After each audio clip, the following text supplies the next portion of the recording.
Adrian Clark, an up-and-coming boxing manager, doing a great job with a lot of fighters out west, out in Dallas and in Texas, of course, head of AC Sports Management, kind enough to join us for a couple moments because I think he's got something that is not only going to ruffle a lot of feathers in boxing, but certainly long overdue. And how you been, brother?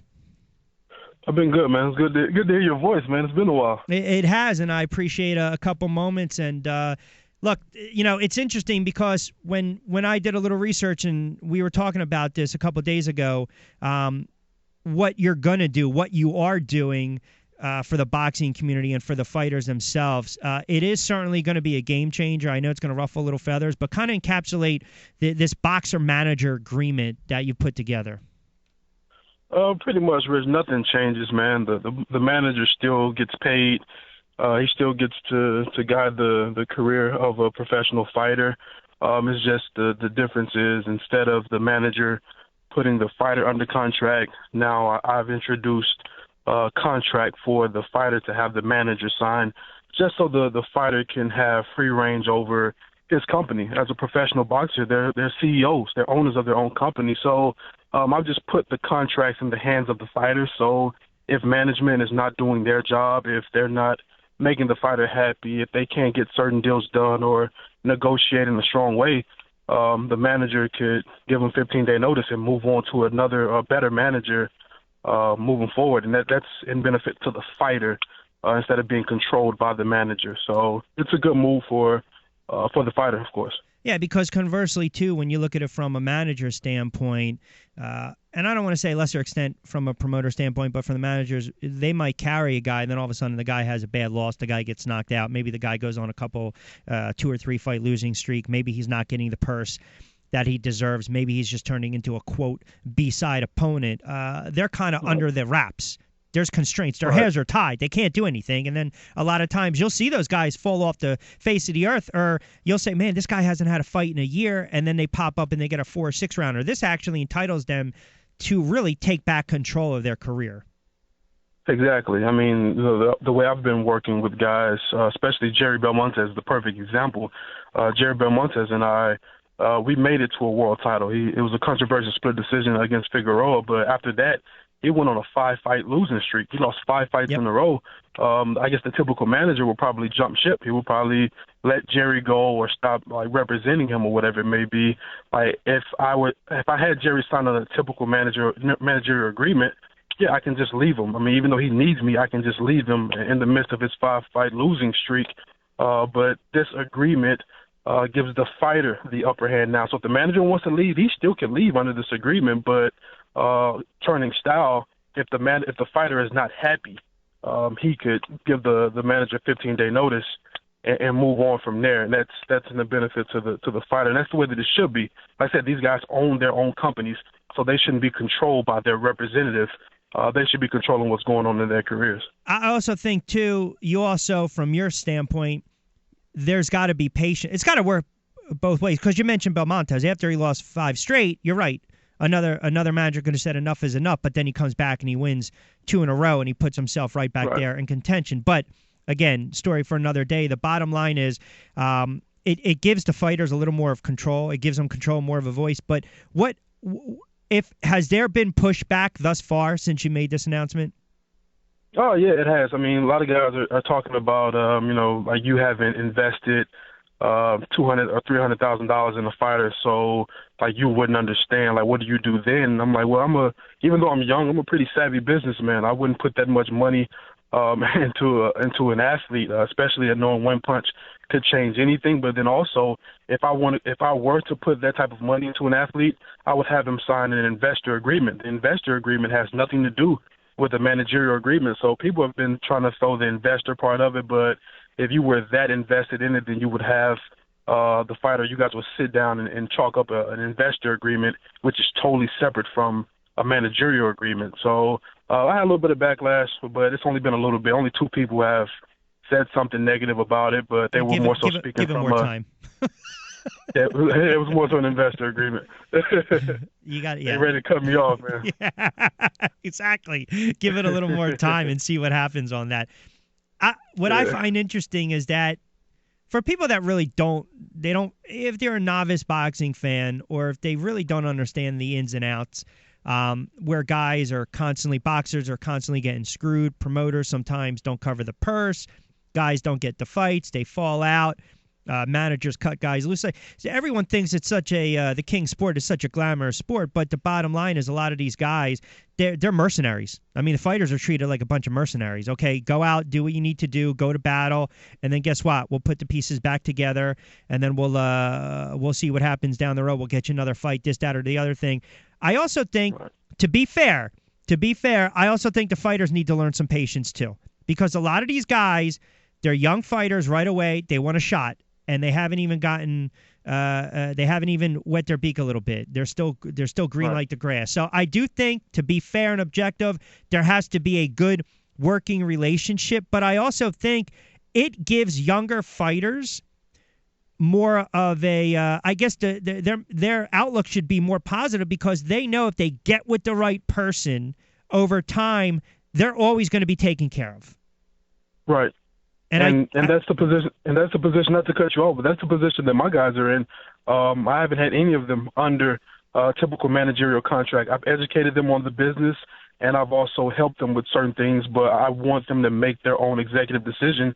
And from Jerry to James De La Rosa to Oscar Mojica to Will Tomlinson, all the way over in Australia, these guys are educating themselves by way of me pushing them to educating themselves, and it's working out. They trust me as their representative, their spokesperson, to get things done by their direction. It's not me telling them what to do. It's more so me encouraging them to educate themselves on the business that they're in, and I encourage every professional fighter to educate themselves further on the business that they're in. It's not rocket science.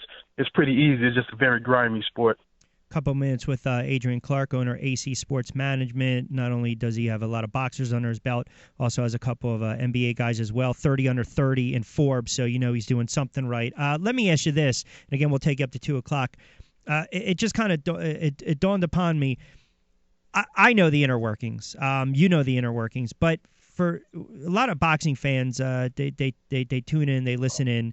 Some might not understand kind of the chain of command when it goes from promoter to manager to fighter, and how and who gets paid what. I mean, just kind of give them a quick little synopsis of that. So, because I think sometimes people think, well, the manager covers this. No, the promoter covers this. They don't realize kind of the chain of command in this.